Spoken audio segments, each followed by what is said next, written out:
Those of you who are subscribed to my channel know I don't do movie reviews singularly that often, unless the movie is really special, and this is one of them. It's not on the same level as Bali, of course, because that was just a phenomenon by itself. But this movie is phenomenal from start to finish. It is a full 3 hours long, and it has two dance numbers in there, one out of nowhere, and one was integrated seamlessly into the plot. I was like, what's going on here? It was so seamless, bro. I was like, whoa! But not many dance numbers. I was surprised, actually. But every single aspect of this film, you can tell, was taken with care. Every single thing. Every character here on this poster here is phenomenally well done in this picture. All of them had significant roles in this picture in one way or another. Sometimes in the picture, one character will be there for like a couple minutes and then go away, not really come back. But from beginning to end, when they're introduced, they are very important characters. I was very impressed. There were some things near the end of the picture. I was like, yeah, I can see that coming. I mean, like, I've seen it coming like in other pictures as well. When it comes to, I'm not going to point to the characters here, but when it comes to certain characters, I was like, yeah, that's about what they would do. Yeah. But man, this is a ride from start to finish. I was hooked from the very beginning of the movie with like the literal 2D animation panels, black and whites, and then like seamed into a comic book panel as well. The main character here is a comic book fan, and he draws comic books for a newspaper. I'm not going to go through the whole plot because it's a long movie, but like everything about the movie is all around him and his change. He's just a regular guy.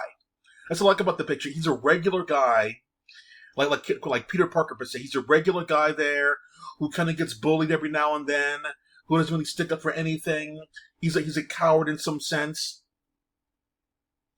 He just wants to draw his comic books and be left alone. But you know how fate is. You can never have everything you want. So everything was going like interesting for him because he met this girl on the bus there that was never in the comics, and he told her all about the love of comic books and things like that there. So it was an interesting dynamic between those two as well. The mother, she's over the top, overprotective mother. This guy was screwed like from the very beginning of the picture there. Hey, can anybody do this one? He raised his hand. Okay, everybody else but you, come on board. I'm like, what the fuck? And I was like, yo, this is gonna be tripping. Like from the beginning of this fucking movie all the way to the end, the intrigue was extremely high for this guy. I'm saying. Like not only like when the comic stuff was over, like eventually when the film hit like the climax, if you will, when things got really really bad for him, he wanted to take his own life, and things happened, and I was like, this is the way it happened was just I'm like so surprising, bro. I don't want to say what it is there, but it was so surprising what happened when he wanted to kill himself. When you understand why he wanted to kill himself or unalive himself, whatever you want for YouTube, you see that like fate has other plans for this guy other than offing himself. And I was like, and the way it happened, it looked really intense there. I was like, ooh, ow. The audience in the back was like, ooh, ow. They were so engrossed in this picture, man. I mean, like everybody's retention from beginning to end was like straight on this picture, bro. It was a long picture, but everything made sense because the voices coming into play. He was like looking up into the skies, where the voices and people like were getting in on the quote unquote joke of the voice. And like of course there's a trailer for the picture as well, so you get to see like the martial arts action in the picture, and what the voice can do there. If you remember the movie Upgrade, where the AI inside of him was telling him where and when to go, it's akin to that. There was a Bollywood movie I saw that was a direct ripoff of Upgrade, without really adding anything new to it. It was a fine version of itself there, but this one was like it took the AI formula, but it's not an AI inside of his head; it's something else, and it's telling him what to do and where to go. And I was like, oh, but the intrigue of this picture was eventually he has to get fed up with things, of the voice telling him what to do. And so that's where another dynamic comes in. So that was intriguing as well. Another also dynamic was with this guy over here. I've seen it at like 4 of the pictures, bro. He was screwed because he didn't speak the language, and he had to like do patchwork. They called him patch because he did patchwork in the building to keep it from falling apart. So like I was intrigued what happened with him and his story. The mother, she was always being like everything was always setting her off as well, including her own son, and then her daughter, and like these perps were coming in trying to like try to peek at her, things like that. And he wanted to do something about that one, but then something happened. There's a lot of things happening in this movie, bro. I'm telling you, I've been ignoring these 2 guys down here because they're like the end bosses per se. So like I'll leave it to you to see the movie for what these 2 have to do, and trust me, it's freaking gold. When he gets the voice, he was told that like every great hero needs a great villain, right? And in the beginning, he had no idea why this guy was the villain, because he had no who the fuck this guy was. The voice was telling him he's the main bad guy. So I don't want to say why he's the main bad guy, but he is the main bad guy, 1,000,000,000%. So like there was a part near the end of the picture. I'm not gonna say what he said there, but so this guy was making a really good point about like him on why he should do something right now, and because he didn't want to tell the people why he didn't want to do it. Instead of him saying something, he sent minions to attack him because he didn't want to prove anything. He just said, "I'm not going to say anything. I'm just going to get my boys to shut you up." So he made a really good point there, but this guy was like, "You know what? I don't got to talk. I got minions. Get him."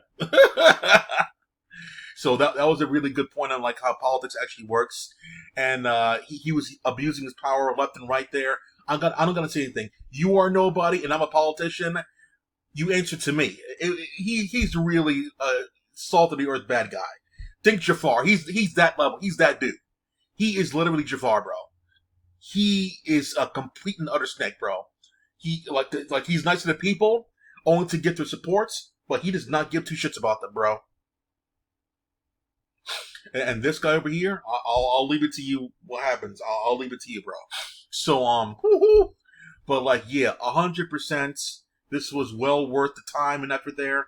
I saw this thing at 10:45. I was awake as fuck all the way through. I thought I may fall asleep or whatever. The movie I saw beforehand. That's today, bro. That's cool then. The movie I saw beforehand. Shadows. Oh my god, bro. That was a snoozer, bro. That was a snoozer. The last like 10 minutes of Shadows was okay, but other than that, I didn't care. But the entire movie was so good, bro. I was like, where's this going? How's it gonna resolve? My favorite scene in the picture was when he wanted to sign the contract to get the hell out of there. I'm leaving certain key details out. To get out of there, and Fate had other plans. Fate was like saying, no, no, no, no, no, you gotta stay.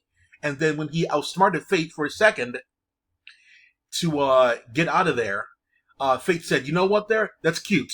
Here's another roadblock, bitch. I was like, yo, this movie be trip. It was like a Final Destination thing where like things were just going crazy at that last second. Everybody was looking at him. Oh no, you're gonna leave. He's like, you're damn right I am. You're right. And then like, shh, things just kept happening, so he could not get out of there. I was like, yo, this movie's some shit, yo. A little thing like that just blew me away. So like 1,000,000,000%. It was awesome. This is way better than Mission Impossible was. It was way better than The Flash was. Overall, it was a better picture. It was a better picture. Let me see here. Better than Mission this year, for sure. Better than Mission Impossible because Mission Impossible had dead spots in the beginning of the picture, in the middle of the picture that no one could really care less about them. Every single thing in this picture is important to the plot. I swear to God, everything's important to the plot. This guy over here may be doing just patchwork for the building, but he's an important character to him because he thinks it's relatable to him because he's hearing voices, quote, somewhat, and it's coming back to him. So he's important overall to the plot. Everybody's important to the plot in this poster. It's ridiculous. Okay, so the top two movies are Super Mario Brothers and Spider-Verse. Is it better than Spider-Verse? I would say that, honestly, everything in across Spider-Verse was important to the plot, and it had virtually high stakes. This is the same thing.